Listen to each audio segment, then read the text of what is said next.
হাতের দড়ি মারুন টান, খাস্তা জিলিপি মন ভরে খান। তাহলে প্রথমে গ্যাসে একটা প্যান বসিয়ে 200 গ্রাম চিনি, 3 ভাগের 1 ভাগ জল, 2টো এলাচ থেতো করে আর অল্প একটু ফুড কালার দিয়ে আমি রসটা বানিয়ে নিয়েছি। বাটির মধ্যে আমি 200 গ্রাম ময়দা, 1 চামচ ঘি, অল্প অল্প জল দিয়ে এরকম একটা ঘন ব্যাটার বানিয়ে নিয়েছি। এবারে 1 চামচ ইনো দিয়ে আবারও ব্যাটারটা ভালো করে বানিয়ে একটা পাইপিং ব্যাগ নিয়ে তার মধ্যে এইভাবে ভরে নিয়েছি।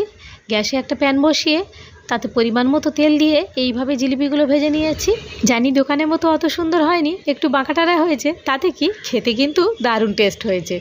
ভাজা হয়ে গেলে এবারে তুলে নিয়েছি। চিনির শিরার মধ্যে আমি জিলিপিগুলো দিয়ে দিয়েছি। 1 মিনিটের মতো ডুবিয়ে রেখে তারপরে এক এক করে জিলিপিগুলো তুলে নিয়ে ব্যাস বাঁকাটারা খাস্তা জিলিপি একদম রেডি হয়ে গেছে। তাহলে দোকান থেকে আর না কিনে বাড়িতে ঝটপট বানিয়ে নিতে পারেন এই রকম জিলিপি। জিলিপি খেতে কিন্তু দারুণ লাগে। জয় জগন্নাথ।